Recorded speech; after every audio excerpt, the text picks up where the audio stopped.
اعوذ باللہ من الشیطان الرجیم بسم اللہ الرحمن الرحیم السلام علیکم، ویلکم بیک ٹو آج کی اچھی بات ورنہ مکاوی کے ساتھ۔ تو آج میں بہت دنوں کے بعد حاضر ہوئی ہوں، امید ہے آپ سب ٹھیک ٹھاک ہوں گے۔ تو ہمارا پچھلا واقعہ تھا اسرا اور معراج، جو کہ ہم نے ادھورا چھوڑا تھا اور آج میں اسے کنٹینیو کروں گی۔ امید ہے آپ سب کو میری ویڈیوز اچھی لگ رہی ہوں گی۔ پلیز لائک ضرور کیجیے، کمنٹ ضرور کیجیے، مجھے ضرور بتائیے اگر میں کہیں غلطی کر دیتی ہوں تاکہ میں آئندہ اپنی غلطی کو سدھار سکوں۔ تو جی آج کا ہمارا جو ٹاپک ہے اسرا اور معراج کو کنٹینیو کرنا ہے ہم نے، اسے میں شروع کرتی ہوں۔ اس کے بعد ابن قیم نے اس بارے میں اختلاف ذکر کیا ہے کہ نبی صلی اللہ علیہ وآلہ وسلم نے اپنے رب تبارک تعالیٰ کو دیکھا یا نہیں۔ پھر امام ابن تیمیہ کی ایک تحقیق ذکر کی ہے جس کا حاصل یہ ہے کہ آنکھ سے دیکھنے کا سرے سے کوئی ثبوت نہیں اور نہ کوئی صحابی اس کا قائل ہے، اور ابن عباس سے مطلقاً دیکھنے اور دل سے دیکھنے کی جو دو قول منقول ہیں، ان میں سے پہلا دوسرے کے منافی نہیں۔ اس کے بعد امام ابن قیم لکھتے ہیں کہ سورۃ نجم میں اللہ تعالیٰ کا جو ارشاد ہے ثم دنا فتدلی، پھر وہ نزدیک آیا اور قریب تر ہو گیا، تو یہ اس قربت کے علاوہ ہے جو معراج کے واقعے میں حاصل ہوئی تھی، کیونکہ سورۃ نجم میں جس قربت کا ذکر ہے اس سے مراد حضرت جبرائیل علیہ السلام کی قربت وتدلی ہے، جیسے کہ حضرت عائشہ رضی اللہ تعالی عنہ اور ابن مسعود رضی اللہ تعالی عنہ نے فرمایا ہے، اور سیاق بھی اسی پر دلالت کرتا ہے۔ اس کے برخلاف حدیث معراج میں جس قربت وتدلی کا ذکر ہے اس کے بارے میں صراحت یہ ہے کہ رب تبارک و تعالیٰ سے قربت وتدلی تھی، اور سورۃ نجم میں اس کو سرے سے چھیڑا ہی نہیں گیا، بلکہ اس میں یہ کہا گیا ہے کہ آپ صلی اللہ علیہ وآلہ وسلم نے انہیں دوسری بار سدرۃ المنتہا کے پاس دیکھا، اور یہ حضرت جبرائیل علیہ السلام تھے۔ انہیں محمد صلی اللہ علیہ وآلہ وسلم نے ان کی اپنی شکل میں 2 مرتبہ دیکھا تھا، ایک مرتبہ زمین پر اور ایک مرتبہ سدرۃ المنتہا کے پاس، واللہ اعلم۔ اس دفعہ بھی نبی صلی اللہ علیہ وآلہ وسلم کے ساتھ شق صدر سینہ چاک کیے جانے کا واقعہ پیش آیا، اور آپ صلی اللہ علیہ وآلہ وسلم کو اس سفر کے دوران کئی چیزیں دکھلائی گئیں۔ آپ صلی اللہ علیہ وآلہ وسلم پر دودھ اور شراب پیش کیے گئے۔ آپ صلی اللہ علیہ وآلہ وسلم نے دودھ اختیار فرمایا۔ اس پر آپ صلی اللہ علیہ وآلہ وسلم سے کہا گیا کہ آپ صلی اللہ علیہ وآلہ وسلم کو فطرت کی راہ بتائی گئی، یا آپ صلی اللہ علیہ وآلہ وسلم نے فطرت پا لی۔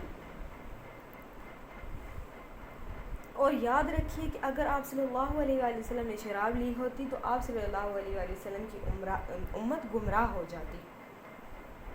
آپ صلی اللہ علیہ وآلہ وسلم نے جنت میں 4 نہریں دیکھیں، 2 ظاہری اور 2 باطنی۔ ظاہری نہریں نیل و فرات تھیں۔ اس کا مطلب غالباً یہ ہے کہ آپ صلی اللہ علیہ وآلہ وسلم کی رسالت نیل و فرات کی شاداب وادیوں کو اپنا وطن بنائے گی، یعنی یہاں کے باشندے نسلاً بعد نسل مسلمان ہوں گے۔ یہ نہیں کہ ان دونوں نہروں کے پانی کا منبع جنت میں ہے، واللہ اعلم۔ آپ صلی اللہ علیہ وآلہ وسلم نے مالک داروغہ جہنم کو بھی دیکھا۔ وہ ہنستا نہ تھا اور نہ اس کے چہرے پر خوشی اور بشاشت تھی۔ آپ صلی اللہ علیہ وآلہ وسلم نے جنت اور جہنم بھی دیکھی۔ آپ صلی اللہ علیہ وآلہ وسلم نے ان لوگوں کو بھی دیکھا جو یتیموں کا مال ظالماً کھا جاتے تھے۔ ان کے ہونٹ اونٹ کے ہونٹوں کی طرح تھے، اور وہ اپنے منہ میں پتھر کے ٹکڑوں جیسے انگارے ٹھونس رہے تھے جو دوسری جانب ان کے پاخانے کے راستے سے نکل رہے تھے۔ آپ صلی اللہ علیہ وآلہ وسلم نے سود خوروں کو بھی دیکھا۔ ان کے پیٹ اتنے بڑے بڑے تھے کہ وہ اپنی جگہ سے ادھر ادھر نہیں ہو سکتے تھے، اور جب آل فرعون کو آگ پر پیش کرنے کے لیے لے جایا جاتا تو ان کے پاس سے گزرتے وقت انہیں رونتے ہوئے جاتے تھے۔ آپ صلی اللہ علیہ وآلہ وسلم نے زناکاروں کو بھی دیکھا۔ ان کے سامنے تازہ اور فربا گوشت تھا، اور اسی کے پہلو بپہلو سڑا ہوا چھیچڑا بھی تھا۔ یہ لوگ تازہ اور فربا گوشت چھوڑ کر سڑا ہوا چھیچڑا کھا رہے تھے۔ آپ صلی اللہ علیہ وآلہ وسلم نے ان عورتوں کو دیکھا جو اپنے شوہروں پر دوسروں کی اولاد داخل کر دیتی ہیں، یعنی دوسروں سے زنا کے ذریعے حاملہ ہوتی ہیں، لیکن لا علمی کی وجہ سے بچہ ان کے شوہر کا سمجھا جاتا ہے۔ آپ صلی اللہ علیہ وآلہ وسلم نے انہیں دیکھا کہ ان کے سینوں میں بڑے بڑے ٹیڑھے کانٹے چبھا کر انہیں آسمان و زمین کے درمیان لٹکا دیا گیا ہے۔ آپ صلی اللہ علیہ وآلہ وسلم نے آتے جاتے ہوئے اہل مکہ کا ایک قافلہ بھی دیکھا۔ اور انہیں ان کا ایک اونٹ بھی بتایا جو بھڑک کر بھاگ گیا تھا۔ آپ صلی اللہ علیہ وآلہ وسلم نے ان کا پانی بھی پیا جو ایک ڈھکے ہوئے برتن میں رکھا تھا۔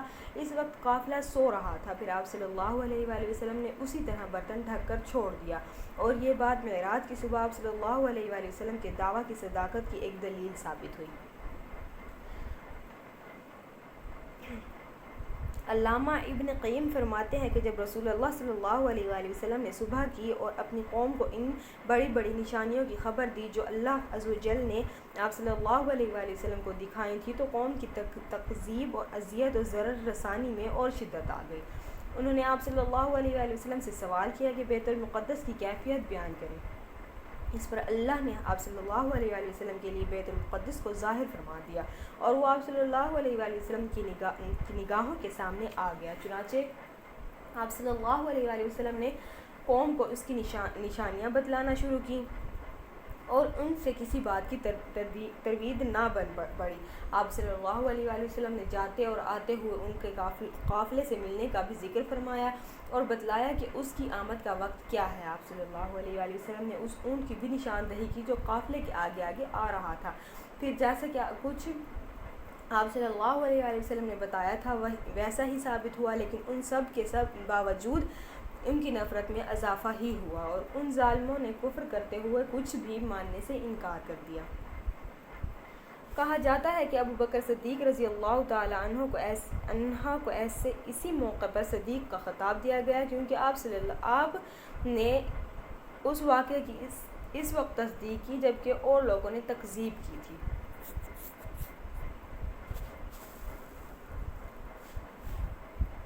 جزاک اللہ خیراً کثیر۔ اگلا اس سے آگے کا حصہ انشاءاللہ اگلی ویڈیو میں پیش کیا جائے گا۔ امید ہے آپ کو میری یہ ویڈیو پسند آئی، اب ضرور لائک کریں اور شیئر کریں۔ شکریہ۔